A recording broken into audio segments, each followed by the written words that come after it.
আসসালামু আলাইকুম ওরহমতুল্লাহি আবরকাত। আজকে আমরা পবিত্র আল কোরআনুল কারিম থেকে সূরাতুল বাকারার আমরা পঞ্চম আয়াত থেকে ইনশাআল্লাহ অষ্টম আয়াত পর্যন্ত ক্লাস দেখব ইনশাআল্লাহ। তো আল্লাহ সুবহানাহু ওয়া তাআলা আমাদেরকে এই পবিত্র আল কোরআনুল কারিম যে আমরা দেখতেছি পড়তেছি আমাদেরকে যেন সবাইকে সুস্থ রাখে, ভালো রাখে, আল্লাহ তাওফিক দান করুক, আমরা বলি আমিন। সম্মানিত দেশ কিংবা প্রবাসী ভাই ও বোনেরা যারা আমার এই প্রোগ্রামটি দেখে থাকেন, হ্যাঁ অবশ্যই আপনারা হুজুর টিভিকে পছন্দ করেন। আর আমি আপনাদের অবগতির জন্য জানাচ্ছি যে যেহেতু আমি পবিত্র মাহে রমজানের শুরু থেকে এই 27টি ক্লাস পর্বের মাধ্যমে আজকে 22 নম্বর ক্লাসে এসেছি। যদি আপনারা মনে করেন যে হুজুর দীর্ঘদিন থেকে কষ্ট করে রোজা রেখে পবিত্র আল কোরআনুল কারিমের এই ভিডিওগুলো তৈরি করে আমাদেরকে উপহার দিয়েছেন, আসলে একটা ভিডিও করা, এডিট করা, আপলোড দেওয়া সব মিলে একটু সময় লাগে, অনেক সময় লাগে। আধা ঘন্টার ক্লাস যদি তৈরি করি সেখানে সময় লাগে আমার 3 ঘন্টা 2 ঘন্টা এরকম লেগে যায়। তো যদি মনে করেন যে উস্তাদের এই পারিশ্রমিক কষ্টের বিনিময়ে আমরা কিছু উস্তাদকে খুশি স্বরূপ কিছু হাদিয়া দেব, তাহলে আপনারা দিতে পারেন। কারণ অনেকেই দিতে চেয়েছেন, আমি হাও বলি না নাও বলি নেই। তো ইনশাল্লাহ ভিডিওটির মাধ্যমে বলে দিলাম। এবং স্ক্রিনে যে নাম্বারটা দেখতে পাচ্ছেন, আপনারা যদি মনে করেন, কেউ মনে করবেন না যে আমি আরবি পড়ার বিনিময়ে উস্তাদকে দিতেছি, না। আরবি পড়ার বিনিময়ে আমরা আমাদের উস্তাদকে দিতে পারি নাই, পৃথিবীতে কেউ কারো উস্তাদকে দিতে পারে নাই, পারবেও না। কারণ এর মূল্য দেওয়ার মতো পৃথিবীতে কোনো সম্পদ নেই। শুধু পারিশ্রমিক, কেউ মিষ্টি খাওয়ার জন্য, কেউ এমনিতে চলার জন্য, কেউ ঈদ বোনাস উপলক্ষ করে আপনারা দিতে পারেন। যদি দিতে চান তাহলে উপরে স্ক্রিনে যে নাম্বার দেখতে পাচ্ছেন 01768489642, এটা নাম্বারে কল করে আপনারা দিতে পারেন। অথবা আরেকটা নাম্বারে কল করতে পারেন 01734173605। আমি প্রথম নাম্বারটা আবারও বলতেছি 01768489642। এই নাম্বারটাতে রকেট, নগদ এবং বিকাশ করা আছে, আপনার চাইলে এই নাম্বারে যোগাযোগ করে দিতে পারেন। আর একটা নাম্বার সেটা হলো 01734173605। এটা হলো বিকাশ, রকেট, নগদ করা আছে। 2 নাম্বারে যোগাযোগ করে আপনি যদি চান ইনশাল্লাহ দিতে পারেন। তো কেউ কিছু মনে করবেন না, আসলে যদি দিতে চান দিতে পারেন। চলুন আজকের ভিডিওটি আমরা শুরু করি। أعوذ بالله من الشيطان الرجيم. بسم الله الرحمن الرحيم. উলাইকা, প্রথম শব্দ উ, টান নাই। পেশ আছে, পেশের বামে অ সাকিন আছে, কিন্তু অতে জবজ্জের পেশ কিছু নাই, শুধু হারকাত করে উ। তারপরে লা, উলা, ইকা, উলাইকা, লাম অক্ষরটা 4 আলিফ। আমরা অনেকেই শব্দের বেলা করি এমনকি উলাইকা উলাইকা, সমস্ত ভুল হয়ে যায়। উলাইকা টান না, লা টান। উলাইকা,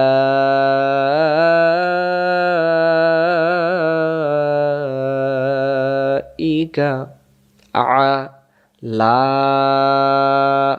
লামায় গালিফ খারা জবর। ইয়াতে যে বেশ কিছু নেই, এটা এইভাবেই থাকবে, শুধু 2 অক্ষর উচ্চারণ হবে। আলা, এটা উলাইকা, আলা, হু, দা, দালে 2 জবর। আমরা এই জায়গায় ঈদগমের নিয়ম পেয়ে গেছি। 2 জবরের পরে মিমের উপরে তাসদিদ, একটা জবর বাদ যাবে আর একটা জবর তাসদিদ আলা মিমের সাথে মিলে গুণনা আদায় হবে ঈদগমের। আর ইয়াতে কিছু নেই, এটা এইভাবেই থাকবে, উচ্চারণ হবে না। এটা অর্থের জন্য লাগবে, উচ্চারণে লাগবে না। দাল জবর দা, দা মিলবে মিমের সাথে দাম, হুদাম। মিমজের মি, মি মিলবে, এটাও আমরা ঈদগম পেয়েছি নুন সাকিনের পরে র, তবে গুন্না ছাড়া। মিম মিলবে রয়ের সাথে মির, র মিলবে বায়ের সাথে রব, মির রব, বা জের বি, হাজের হি, হি মিলবে মিমের সাথে হিম। মির রব্বিহিম, রয়ে তাসদিদ মিমের সাথে, বায়ের তাসদিদ রয়ের সাথে। তাহলে আমরা নুন সাকিন এখানে উচ্চারণ হবে না। উলাইকা এটা আলা, এটা হুদাম, তারপরে মির রব্বিহিম, আবার শুরু থেকে উলাইকা আলা, তারপর হুদাম মির রব্বিহিম। এগুলো হারকাত, এখানে গুন্না, লাটান আর এই লাটান, বাকিগুলো টান নাই। তারপরে এটা দম ফেলার জায়গা, ওয়া উ লাইকা, দুই শব্দ একই, শুধু ওয়া টান, ওয়া লাগানো আছে। ওয়া উলাইকা হু মু, মু মিলবে লামের সাথে, মূল, আলিফে কিছু নেই, এটা এইভাবে থাকবে হুমুল, মিম পেশ, মু মিলবে ফায়ের সাথে, মুফ লি, হুমুল মুফ লি। হু প্রথমে হারকাত, ওয়ার সাথে মিলে এক আলিফ এবং দুই অক্ষর টান দিয়ে নুনের সাথে মিলে গেলেই তিন আলিফ। হু মিলবে ওয়াবের সাথে হু, হু মিলবে নুনের সাথে হুন, হুমুল মুফলি হুন। পেশের বামে অসীন এক আলিফ, আর এক আলিফ মাদের বামে আরিতে সেকেন্ড হলে তিন আলিফ টানতে হয়। ওয়া উলাইকা হুমুল মুফলিহুন। পরে হামজাজের ই, ই মিলবে নুনের সাথে, ইন, নুন জবর না, না মিলবে লামের সাথে, নাল, ইন্নাল্লাহ, নুনের উপর তাসদিদ গুন্না করা ওয়াজিব, ইন্নাল্লাহ, জিব্বার আকার জাল জের রি, রি মিলবে ইয়ারের সাথে রি, এক আলিফ টান, জেরের বামে ইয়া সাকিন এক আলিফ টানতে হয়। ইন্নাল্লাযী, নুন জবর না, কি হইল ইন্নাল্লাযীনা। পরের শব্দ কা, তারপরে ফা, কি হইল কা ফা, রব পেশ রু, রু মিলবে ওয়াওয়ের সাথে রু, পেশের বামে ওয়াও সাকিন এক আলিফ টানতে হয়, আলিফে জবজের পেশ কিছু নেই, এটা এভাবেই থাকবে কাফারু। এই শব্দটা বলেন ইন্নাল্লাযীনা, তারপরে কাফারু, তারপরে সা টান দেন, ওয়া,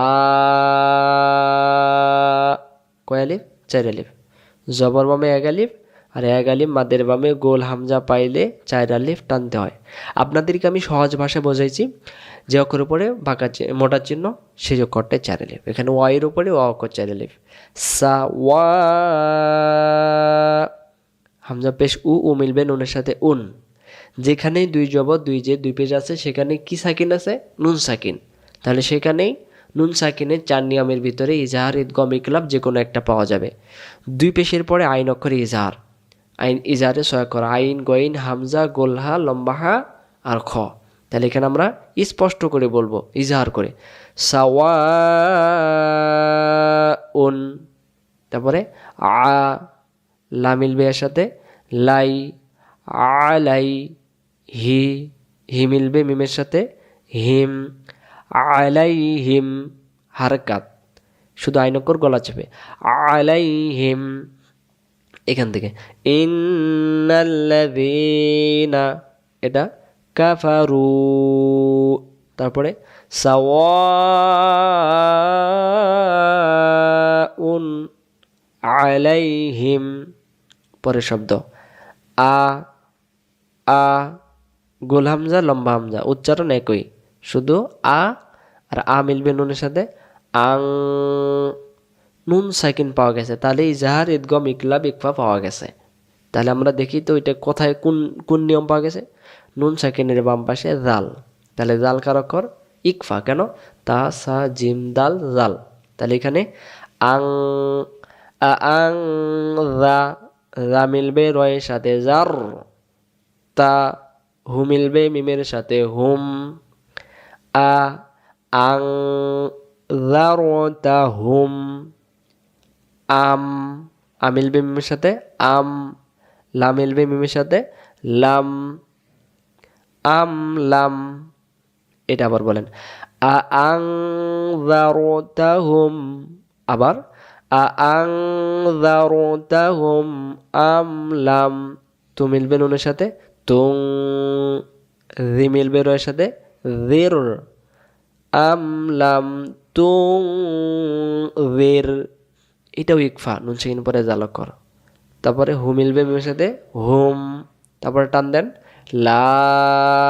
আবার টান দেন লা। কি হইল হুম লা। ইয়া পেশ ইউ। ইউ মিলবে হামজার সাথে ইউ। হামজার উপর সাকিন থাকলে আওয়াজ শক্ত করে পড়তে হয় ইউ মি। নু। নু মিলবে ওয়াওয়ের সাথে নু এক আলিফ। এবার নু মিলবে নুনের সাথে নুন। তিন আলিফ হয়ে গেল। পেশের বামে হোসেন এক আলিফ আর এক আলিফ মাদের বামে আর দি সেকেন্ড হইলে তিন আলিফ টানতে হয়। জবরটা বাদ যাবে, দম ফেলার জায়গা আছে। জবর মনে মনে বাদ।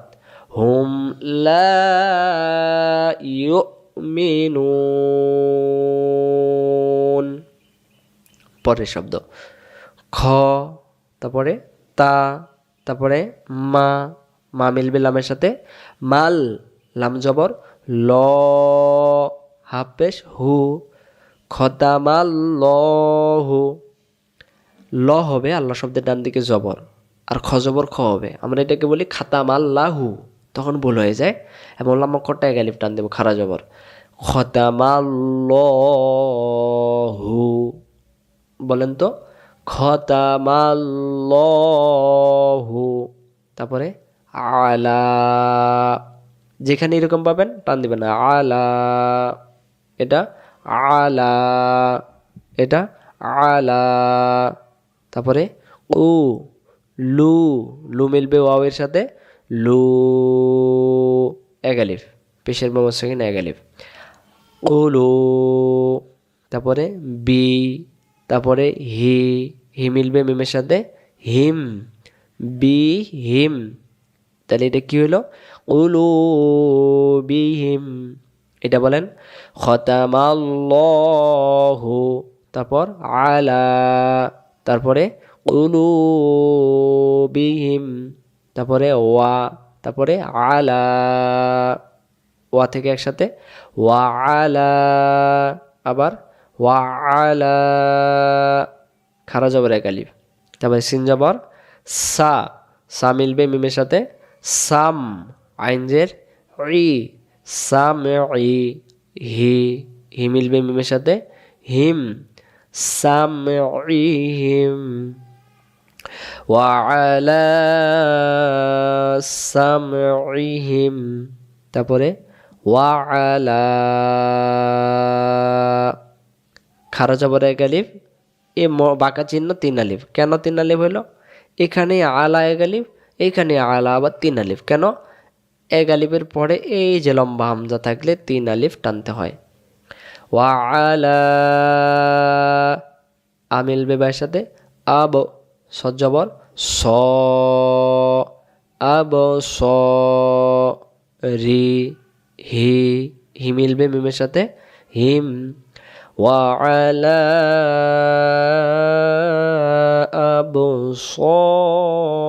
আবসারিহিম গি। শা এক আলিফ।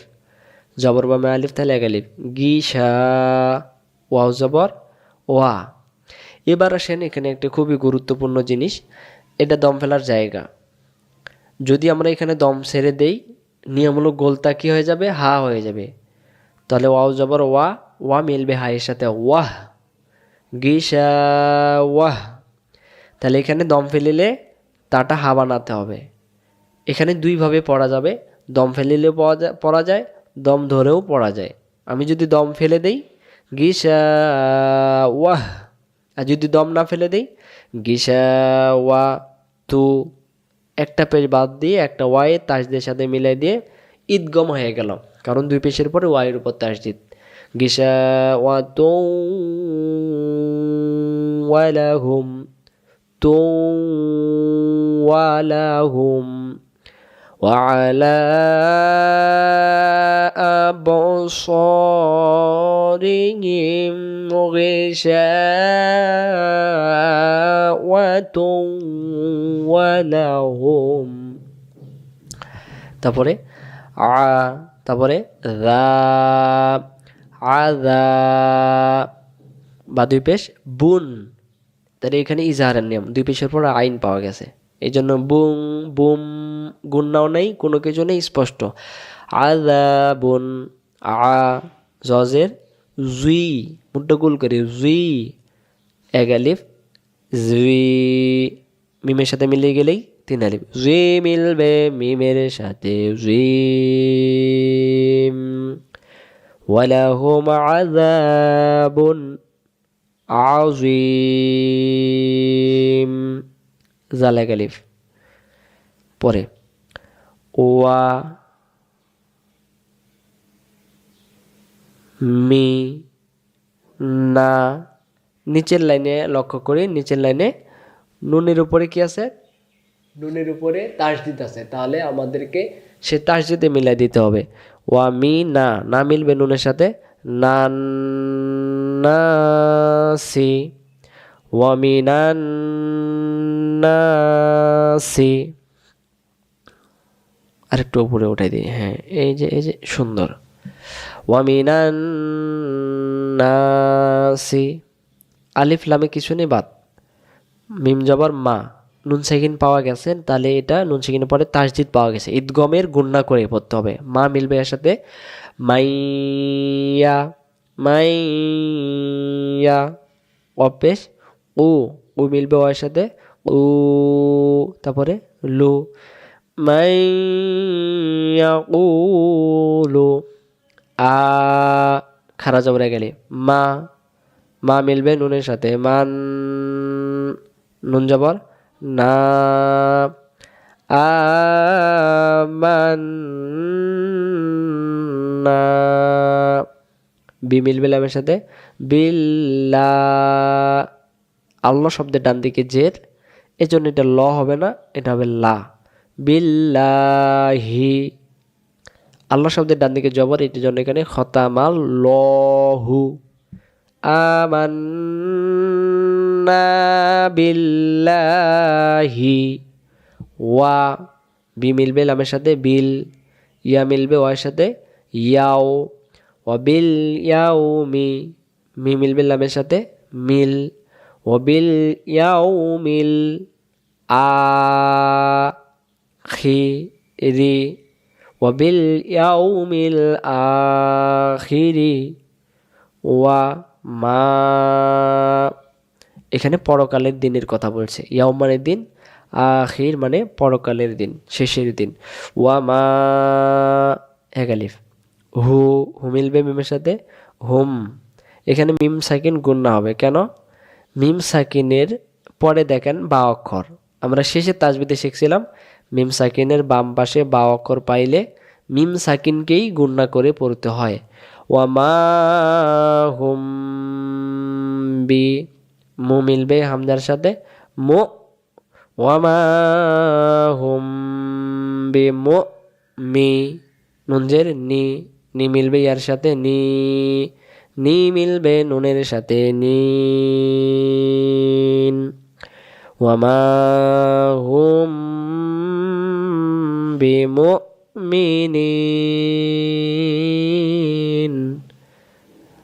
মিম অক্ষর ওয়াকফের লাজিম, এখানে অবশ্যই দম ফেলিতে হবে। তো সম্মানিত ভাই বোনেরা, কেউ মন খারাপ করবেন না, আমি যেহেতু পড়াইতেছি এই জন্য বলছিলাম, যদি কারো সামর্থ্য থাকে শুধু তারা ইনশাল্লাহ দেওয়ার জন্য চেষ্টা করবেন, আর ইনশাল্লাহ ভালো থাকবেন, দোয়া রাখবেন, নাম্বারগুলো দেওয়া থাকবে, ইনশাল্লাহ সে নাম্বারে যোগাযোগ করে ইনশাল্লাহ দেওয়ার জন্য চেষ্টা করবেন।